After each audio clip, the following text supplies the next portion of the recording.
A southern icon is back in business after the Roxburgh floods halted pie making for 3 long days. Now, if you don't eat pies, you may not realise the tribal loyalty they inspire, but ask a pie lover and they'll tell you by name what pie is best. And if that pie lover is from the south, there is a very good chance they'll name Jimmy's Pies, a Roxburgh business so popular it sells 20,000 pies a day.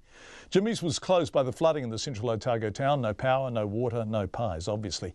But Dennis Kirkpatrick, Jimmy's son, who owns and runs the bakery now, said the moment they got their services back, it was roll out the pastry, whack in the famous filling, and Jimmy's was open for business. Yes, it is. Yeah, we've got guys coming in the door and they're getting a pie with a pie chaser. Yeah, yeah, I don't blame them. Some of them would have been going cold turkey, wouldn't they? Oh, well, there's been a lot of them looking at the door, but we haven't had much traffic coming through. No. It's all diverted. No, hold on a second. I want you to describe the scene. So, a certain type of bloke, I suspect it's mostly men, just sort of stand up and look plaintively at the door, do they? Oh, truckies, yeah. Oh, that's almost poetic, Dennis. Yeah, they come right up to the door and read the sign, and you see them talking to each other or looking down and around about and then drive off again. But heartbroken. No, this morning though, they're at 7 o'clock. We open at 7:30, but they're there at 7 o'clock. and you would have had people in town to fix up after the flooding who would have thought, I'll go and get a Jimmy's, but of course they couldn't. That's right. Yep. Well, for people who are listening in the North Island, have no idea about a Jimmy's pie, what is it, Dennis, that makes people stand outside the door and look forlorn when they can't get one? What is it about your pies? Well, they're real. It's the same recipe my dad had. He's Jimmy, and it's the same recipe. He had nothing's changed, you see, and it's there's no additives in it. It's sort of a recipe before additives and chemicals were invented, you know.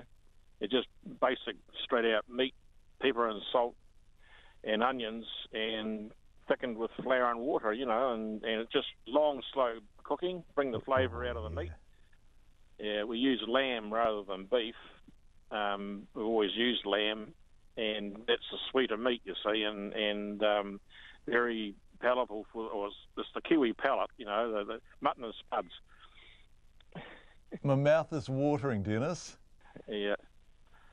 So yeah, a lot of the guys are putting in like a soya bean additive, like TVP, to sort of meat prices are pretty high at the moment, and so they're sort of substituting a lot of the meat with TVP, but we pay the price and just put the price of the pie up to compensate rather than affect the quality. And so your dad, Jimmy, started just as a local. That was just a local bakery. That was it. Just selling to locals. That was at first, and then it just got bigger and bigger and bigger.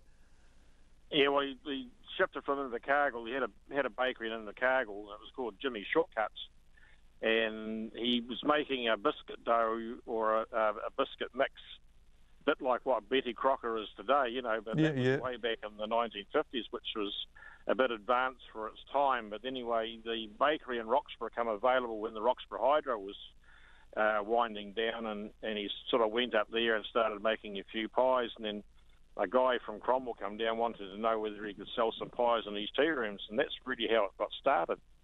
And then Alexandra, and then Cromwell, and then it went down to Lawrence, and then Tapanui, and that was sort of the basic area we covered.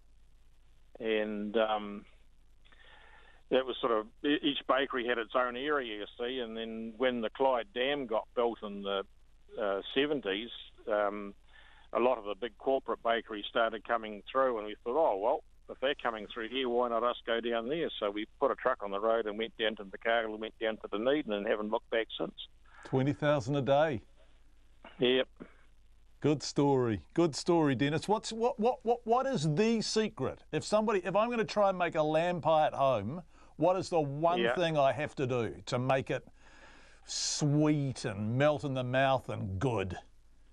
Oh, it's just your seasonings. What to use for your seasonings? Like, you know, we use a pure pepper and salt and onion.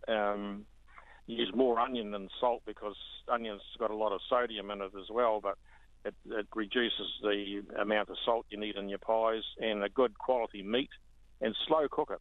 That's the secret, slow cook it. Oh, don't boil the guts out of it. And liquor her up.